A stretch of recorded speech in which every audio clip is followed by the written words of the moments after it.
Hey, house guests! Welcome to today's Big Brother 25 updates and spoilers.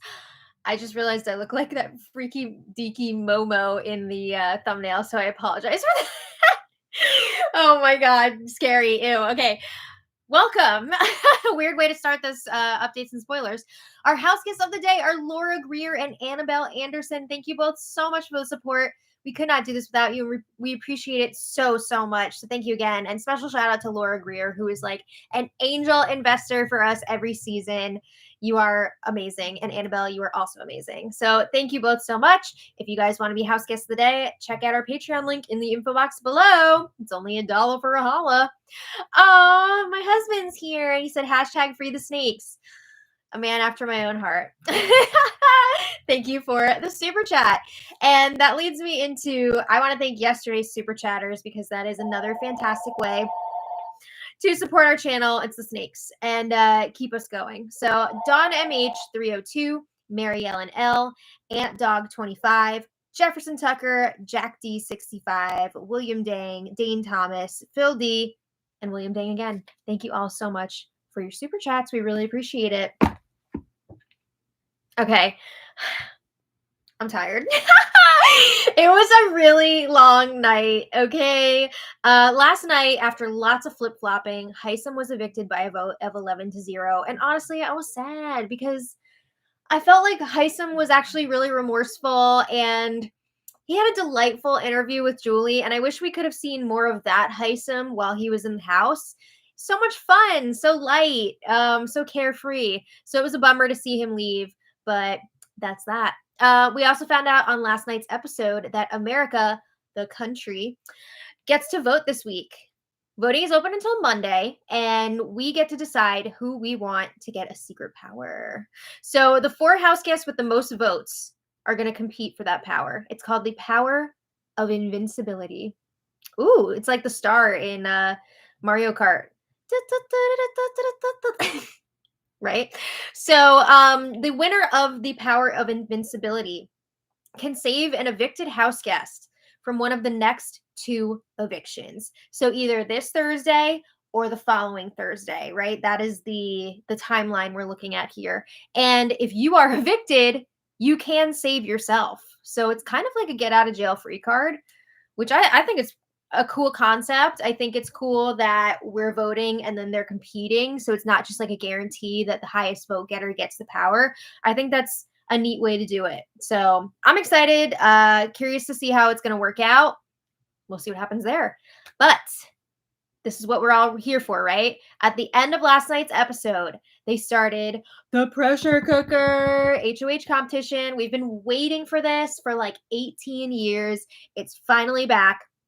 And this time, it's brought to us by the Scaryverse. And it was introduced by Kaser. What up, Kaser? So, yeah, I mean, as we know, the last person holding on to their button wins. There's no sitting. There's no kneeling. Squatting is allowed, especially if you are about to pee your pants. But yeah, no butts on the floor. So if you're eliminated, you got to take an envelope. Some had good things, some had bad things. Actually, a lot of the things were like for the people still in the competition too. So it was like a whole thing. We'll talk about it. But another interesting twist here, once you were eliminated, you couldn't just like go back into the house immediately. You could only go back in groups of 3. So like the first few people out had to wait until there were 3 out and then they could go in, and so on and so forth. It was always in groups of 3, which was, I think, a really interesting way to do it. But anyway, we saw last night, Big Brother started off the competition by turning off the lights. Spooky, scary. And yeah, I forgot what I was going to say. I was also up till 4 last night, and then I was like, I need to sleep for a little bit. Yeah, so they turned off the lights, and they didn't leave them off the whole entire time. They would turn them on, turn them off in intervals throughout the competition. And Felicia was watching this all unfold from the living room when she cared to watch it. It didn't take long for her to get bored with this. I mean, I can't blame her. It's there's only so much you can take of just like watching people standing there stationary. So she was like cleaning up the kitchen. She was like, this shit is boring. How do people watch this? And she was also by herself for quite a while. So that's pretty rough. But anyway, about an hour and 20 minutes in, Big Brother cuts the feeds for like 10, 12 minutes. And when the feeds come back, Jared and Cirie are both out. What? So everybody made it until like an hour and 20 minutes in. Feeds go down. When they come back, no more Jared and Cirie. Okay. So yeah, Jared was the first one out. His envelope unleashed snakes into the competition. I think there were at least a dozen snakes in there, it seemed like. And the snakes, don't worry. I mean, I was a little worried, but it's not like they were in danger of being like squashed or anything. I was going to say squashed. The snakes were contained in a glass tank in the middle of the pressure cooker, and they weren't getting anywhere near close to the house guests. They couldn't get out of that tank, right? And there were holes on top. Honestly, though, like, why do they have to bring animals into this at all? Like, the house guests knew the snakes weren't coming at them, so like, did it really add that much? I feel like the snakes would have been much happier at home. They didn't need to do this. I don't know. I never like to see animals or insects or anything like that brought into competitions like this. I just think it's not right. I mean, big surprise, the vegan is saying it's not right. So I wasn't pleased about that. I will say, even though snakes are like one of my biggest fears in life, these snakes were beautiful. They had a really gorgeous assortment. All the bright, vibrant colors seemed like they were having a good time in there. But yeah, I'm not into animals being used in these competitions. It's funny too because they would like zoom in on the snakes every once in a while, like really close. And you know how they have like the animals up for adoption on the live feeds, like when the feeds are down for a long time. Mom was like, I mean, I don't, what's going on here? Are these snakes up for adoption? Like, anyway. Yeah. So, like I said, Cirie was the second one out, and her envelope gave her some beers. She didn't want them. Jared drank at least 3. I was waiting for him to start spilling family secrets and being like, yo, I'm in here with my mom. What's up? Cirie Fields. But he didn't. However, he did have to pee really badly. I mean, that's usually what happens when you drink 3 beers. But again, they were not allowed to leave the pressure cooker until one more person was eliminated from the competition. Oof, that's a long wait, right? I mean, you got to factor that in before you drink your beers. Also, I just want to mention later on, Cirie was claiming that she never lifted her hand off the button. I don't know if she's just saying this or if she's serious, but she was also saying like she had her shirt in between her hand and the button, so maybe like her shirt came off of it and like she didn't realize. I don't know. I think Cirie probably threw it, right? I don't think Cirie wanted to be out there all night. Yeah. So anyway, it was a long wait for Cirie and Jared, who were just like chilling in the corner. And at one point, they were really like snuggled up, but the lights were out. So like the other house guests couldn't see them. But I'm curious if Felicia saw that and was like, wow, those two look pretty comfy. A little familiar, if I do say so myself, right? But anyway, the next person out was Izzy, right around the 4-hour mark. So that's quite a jump from like an hour and 20 minutes in to 4 hours. My goodness. So Izzy was dancing a lot, right? She was dancing around while she was trying to hang in there. I believe she was doing that in order to stay awake because she was having a really tough time with the darkness. It was making her tired. And as she was dancing, her hand came off the button. So her envelope unleashed heavy metal music and strobe lights on the pressure cooker. So that was playing and going off intermittently throughout the rest of the competition. So yeah, with Izzy eliminated, that means the Fields family, Cirie, Jared, and Izzy, all got to go back into the house to hang out and talk trash with Felicia. Could we have a more paranoid group together than these 4 right now? Watching the rest of this competition unfold? Oh my God. So Jared is really paranoid that there is a backdoor plan in the works this coming week. I freaking wish. I am reaching my limit with Jared. And I would love to see him go this week, but you never know. Anyway, Jared thinks that he could be in trouble this week. And this group is wondering, has Corey turned on us? Corey, we know, is working very closely with Sari, Jared, and Izzy. They have their 4-person Crossroads alliance. But they also just put together their For Real alliance of how many people is that? 7 people? Yeah. 7 people.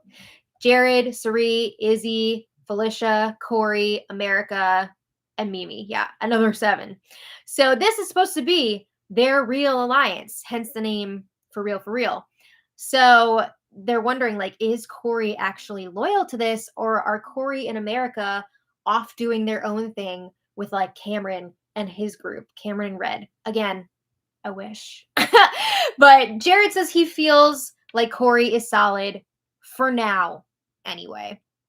So, of course, with this group of 4 together, seeing that they're all already eliminated from this competition, and Cameron and Red are still in there, Jag is still in there, Blue is still in there, Felicia's like, we should have kept Hisam. He would have won this. You knew that was coming. You knew that was going to happen. So Jared brings up, yeah, well, Hisam, if he stayed, he would have put up Sari and Felicia. And he told me like 2 days ago, never to trust Sari and Felicia. I mean, they did stab him in the back.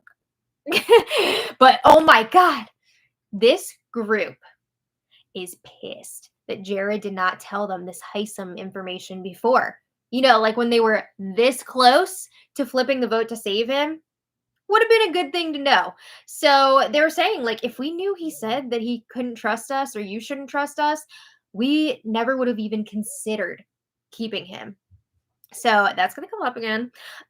Felicia is then saying, like, if anyone in our For Real group of 7 steps out of line, I'm going to blow up their game. Oh boy. These people are freaking out.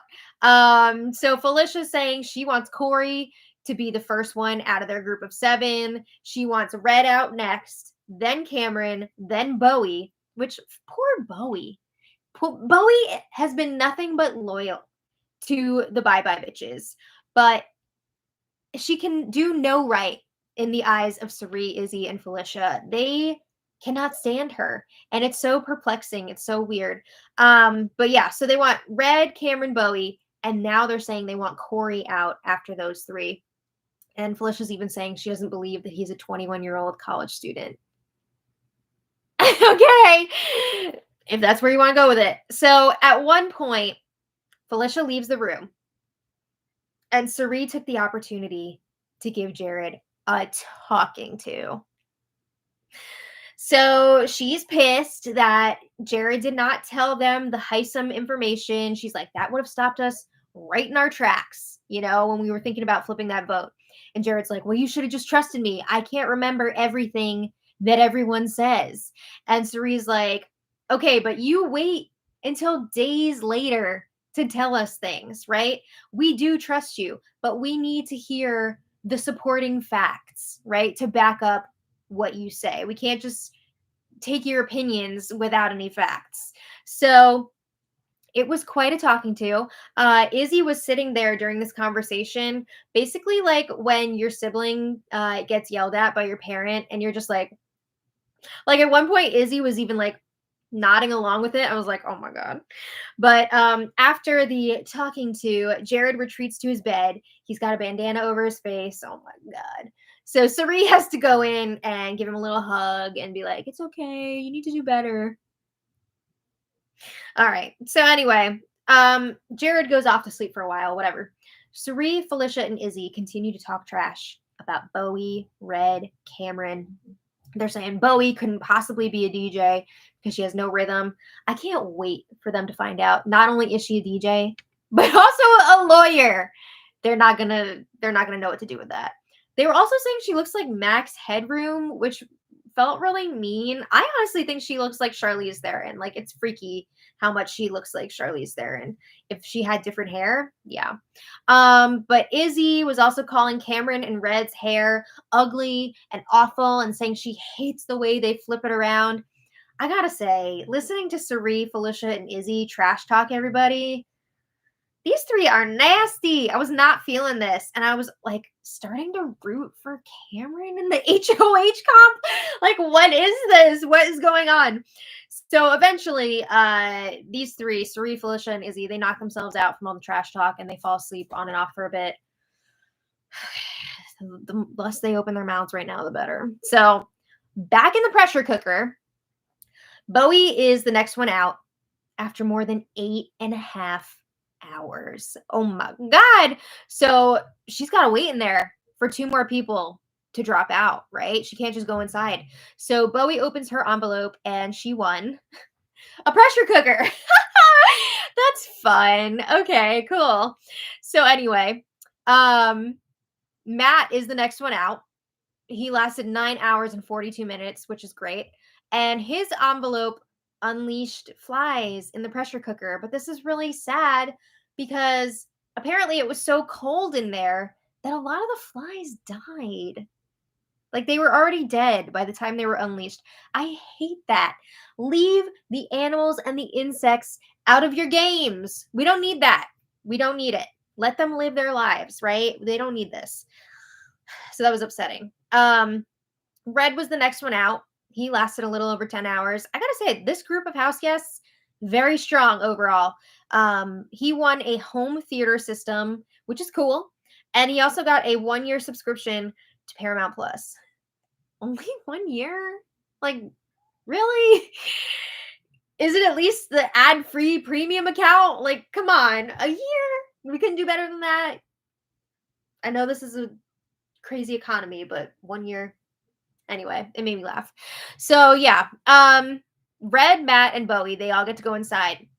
And they're very surprised to see the time when they return to the house. They had really underestimated how long they were in the pressure cooker. I mean, they were off by many, many hours. Yeah. So we've got 6 house guests still left standing. Blue, Corey, America, Mimi, Cameron, and Jag. And they are all freezing in there. Big Brother had been blasting them with cold air. So anybody that wasn't wearing a jacket was seriously suffering. So I'm curious what the actual temperature was. They were saying it was like 40s or 30s. I feel like it couldn't have been that cold, right? It couldn't have possibly been that cold. I would say probably like 50s, right? And I mean, there you can be in the 50s and feel really cold, but I feel like 30s would be inhumane. Anyway, Corey was the next one out at 12 hours and 19 minutes, and his envelope made him a have-not. That sucks.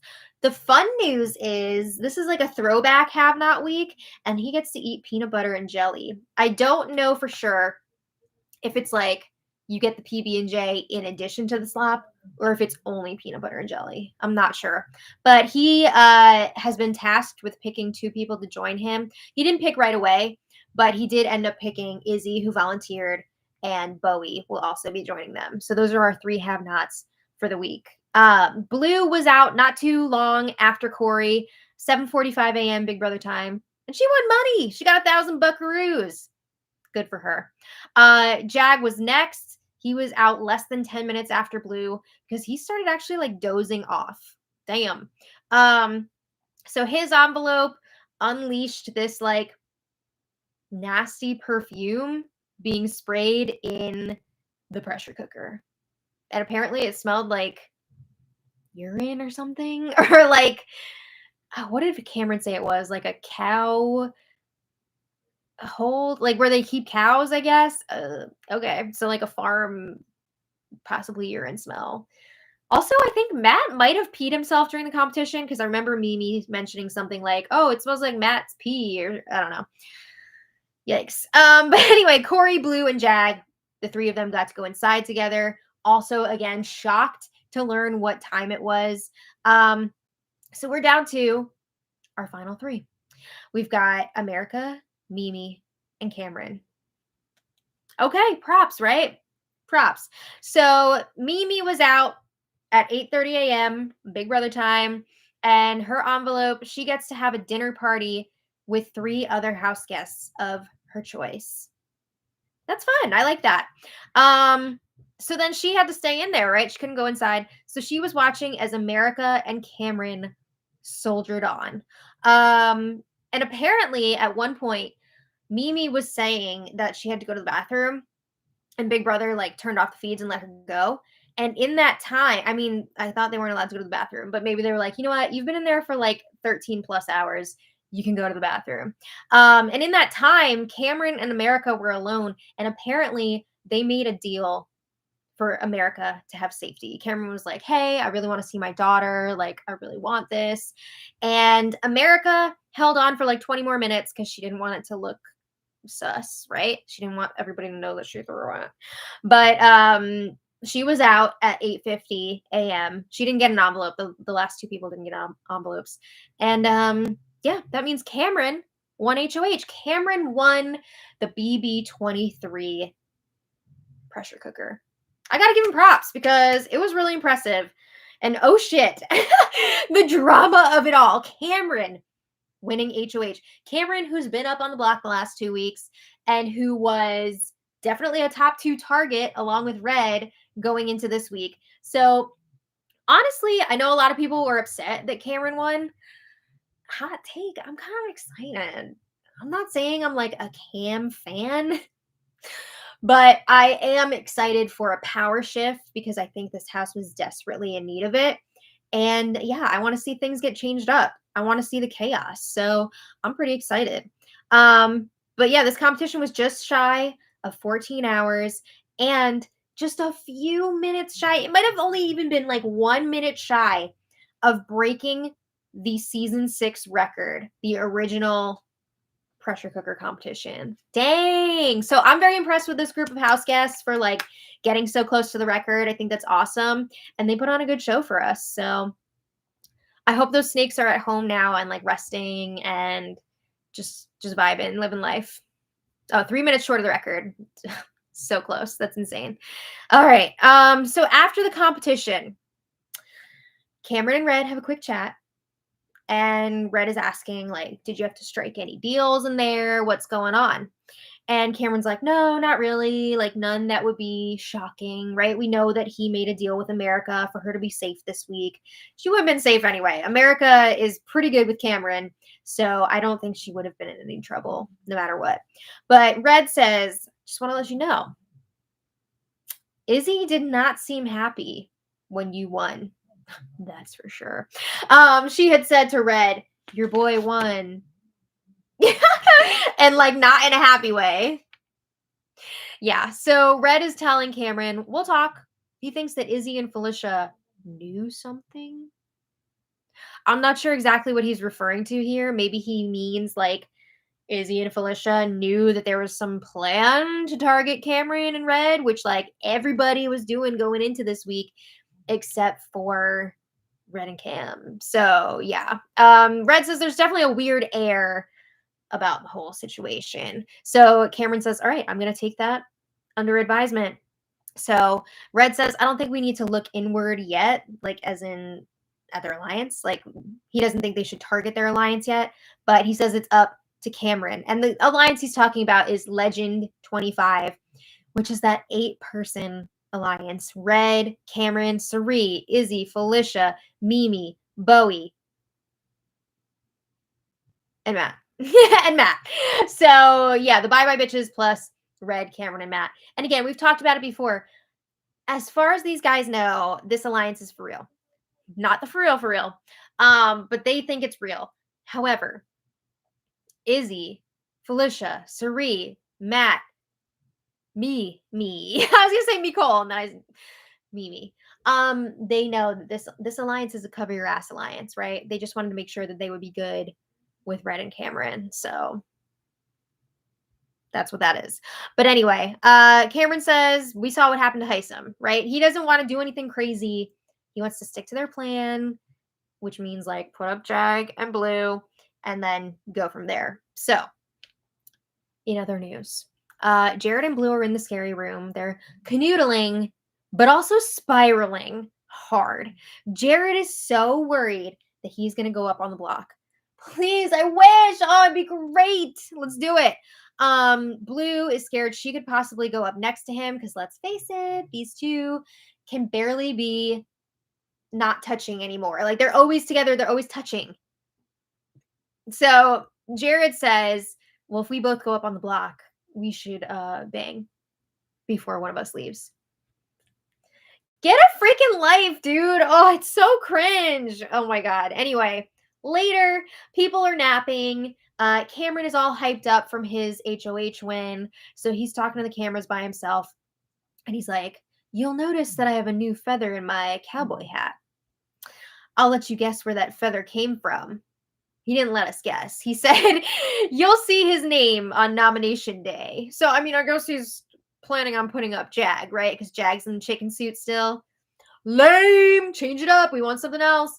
But Cameron confirms, yes, he is going to be putting up Jag and Blue. He says this to Bowie. He says this later to some other people, whatever. And he says Jag is his main target, but he would also be good with Blue leaving this week. We'll see if this is still his plan after he talks to some more people and gets some more information, because I think people might start spilling some things to him and it's going to change his perspective a little bit. So Cameron gets his HOH room. He's got pictures of his daughter, his letter from his daughter, Stevie, which was very, very sweet. And everybody's just like, oh my God. He definitely like broke down crying after everybody left the room too. And yeah, it was a sweet letter. And his music is the Eagles. Okay, I'm into that. Sounds good.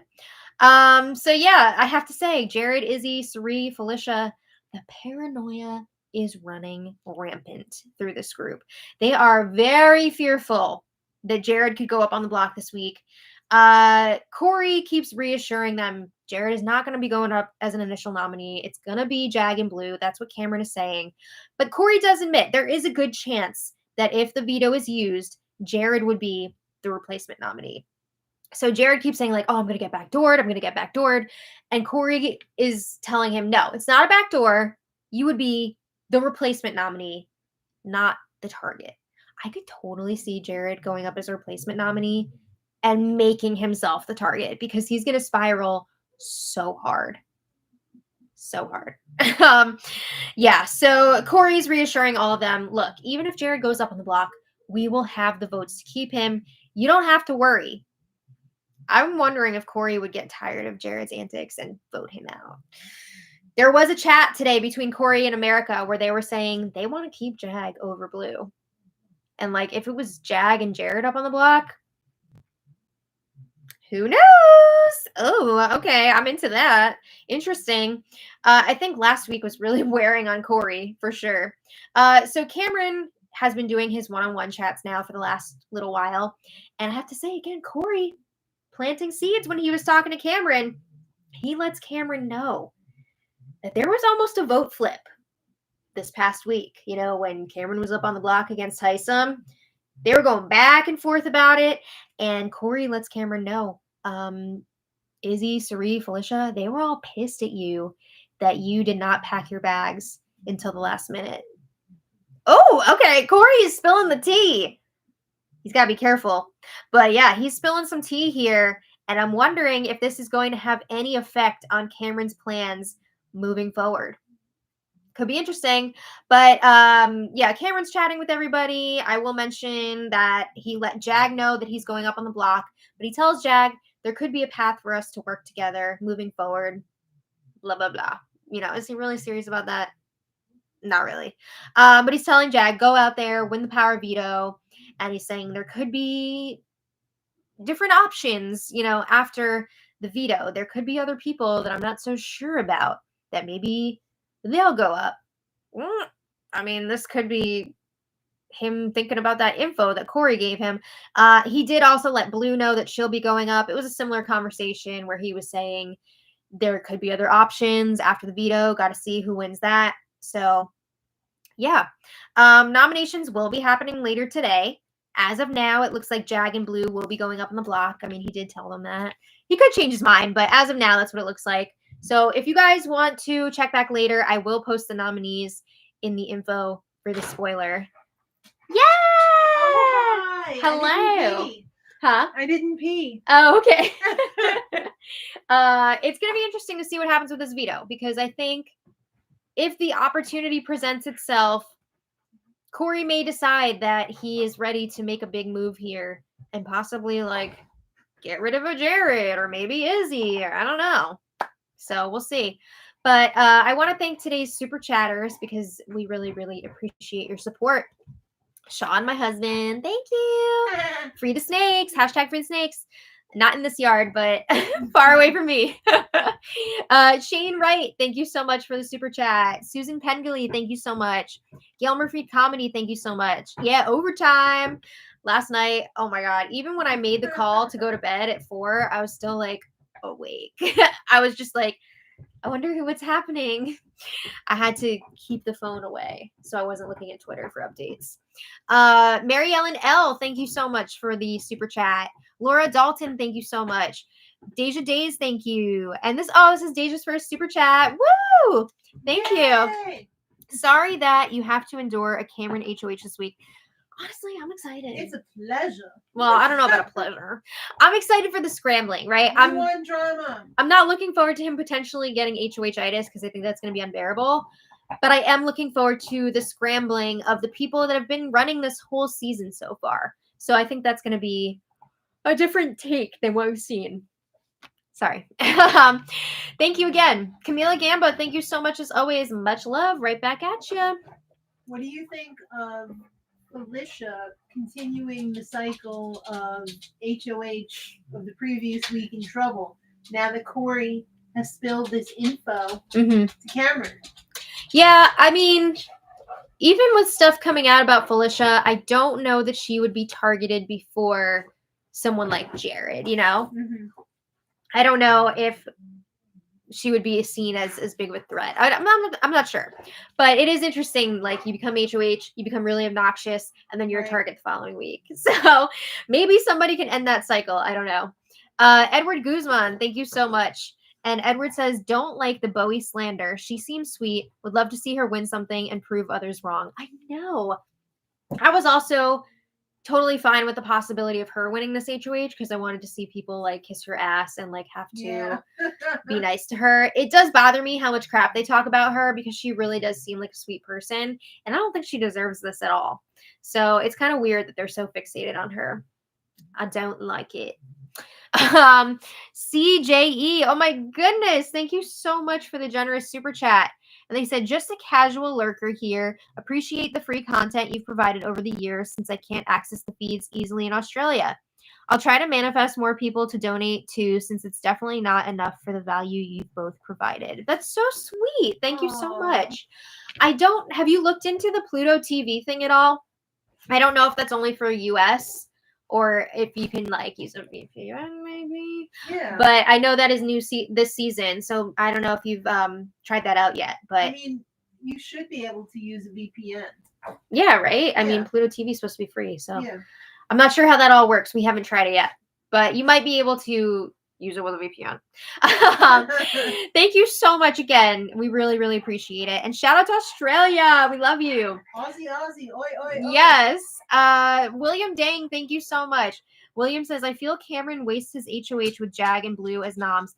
I would have to agree. I think if he does end up taking out Jag or Blue this week, he's just doing the dirty work of Suri and Co., right? Like, he needs to take a big shot here if he wants to have any chance of like making it deep into this game. But I don't know if he's going to see that. I do think that Corey is going to keep dropping some hints here and there because I think Corey is realizing he is not as high up on the rankings list for Jared, Suri, Izzy, all of them.